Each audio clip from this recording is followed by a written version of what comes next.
The volcano's avalanches of mud are still yielding up victims today, and some are alive and will recover. Even, astonishingly, one little urchin who'd climbed to safety in the branches of a tree. The day begins under a threatening sky of volcanic ash and rainstorms. The road to Armero is full of choking dust and the smell of sulfur. Through the murk and the poisonous fumes, homeless families trek towards the nearest safe community. The rescue operation had to be halted during the hours of darkness because of the adverse weather conditions, but now, just after dawn, it's picked up again, although the road into the stricken area is still closed. So nearly everything is still being done by helicopter here. But there aren't nearly enough, though the Americans are airlifting in a batch of rescue helicopters later today. It's too early for a precise casualty figure, but officials say 15,000 in Armero alone are missing, most assumed to be buried under a 20 feet high wall of mud. Ahorita estábamos durmiendo. Exactly what happened. Before they sleeping. They were sleeping. They were sleeping. And the floodwater came. When the military is rescued. What about other members of their family? What has happened? ¿Dónde está el resto de tu familia? No sé, yo... She don't know. Yo más o menos entiendo, pues por lo que sé, yo creo que ya murieron mis 4 hermanos. She think the 4 brothers dead. The same rescue mission brought out this little boy. He'd all but drowned beneath the mud. Waiting medical orderlies and soldiers treated him with the utmost tenderness.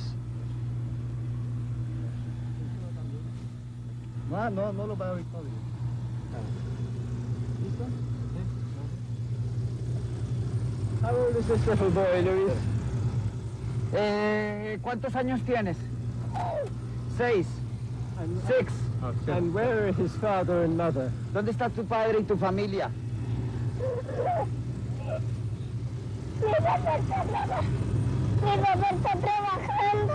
The father is his work. Maybe he don't know where is the family.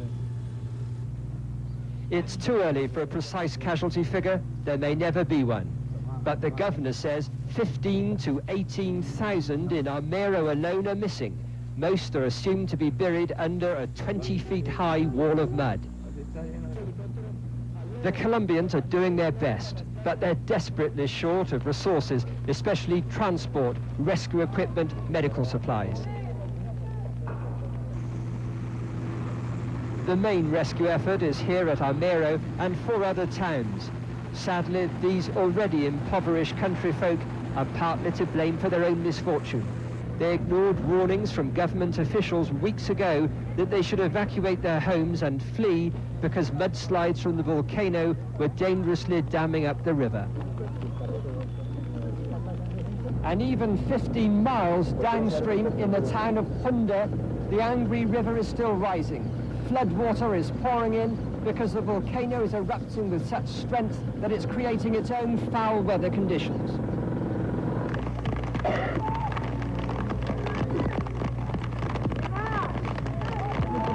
Tonight, such is the fear in the region around the volcano that government radio is busy denying further major eruptions are expected.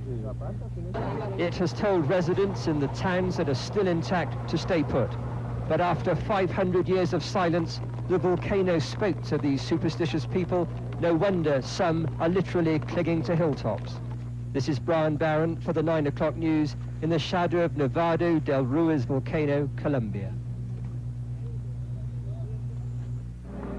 It's the children who have suffered the most anguish in the aftermath of the volcano.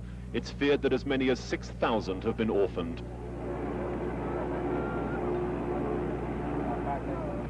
Medical teams are struggling with the most appalling injuries: burns, crushed limbs, infection. Local television broadcasts pictures of the child survivors in the hope that someone, relative or friend, will recognize a face and offer a new home. ¿Ya has sabido de tu papá y de tu mamá? No.